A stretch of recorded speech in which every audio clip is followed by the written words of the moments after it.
Alright, so today I'm rekeying locks, but I figured this might be a pretty good video to do since there's not too many out there on how to master them. So this lock is not mastered. As you can tell, there's the one key that works for it, but then my master key does not work for this lock. So now I have to master this lock. So typically when I rekey a lock, you'll start by taking off this back little clip on the lock. You'll push that forward, and then you should be able to get your tool in there to pull that clip off. And once that clip comes off, that will come off the lock. And you'll put those off this side not to lose them.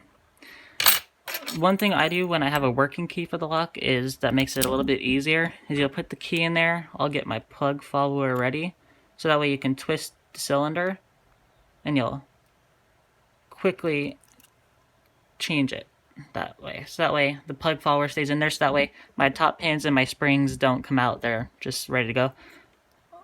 All I have to do is just rekey the lock now. So these pins are all the original pins for that lock. I do not need.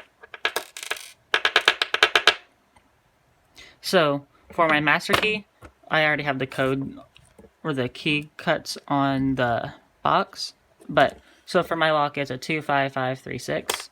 But for those of you who don't know how I got that number, those are the numbers for the cuts that are in the key.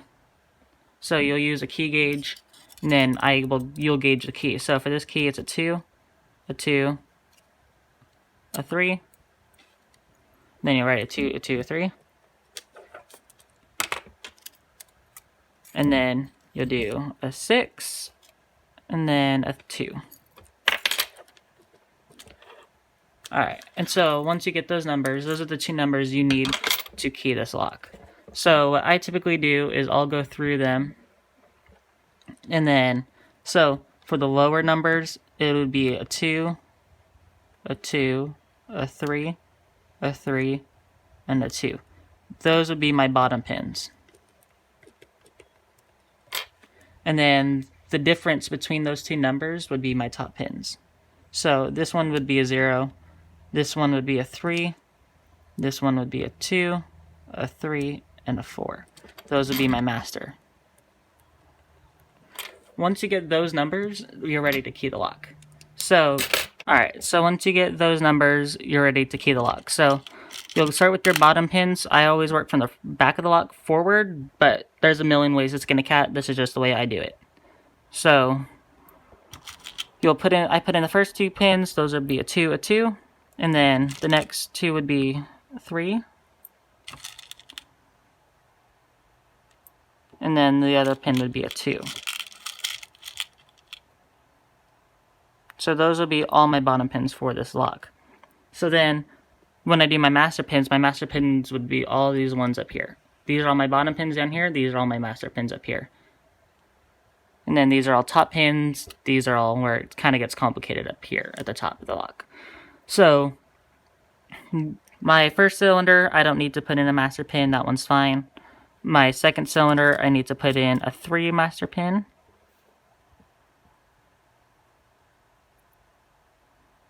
And then my next cylinder will be a 2. And then my next one would be a 3. And my last one would be a 4. And then once you get all those put in there, you'll put the cylinder back in. You'll make sure to keep it up so that way the pins won't fall out of the lock. And then you'll quickly but smoothly put them back into its place. You'll turn it. And then you can test the lock without pulling off the cylinder. I don't like to do it specifically because I don't want to pull out that cylinder. If you pull too hard, you can pull out the whole cylinder. You'll have to respring the lock. You'll have to put in new top pins. You'll have to redo a bunch of the mistakes you just did. So I preferably don't like to do that. So this would be my tenants key. My tenants key works in the lock just fine.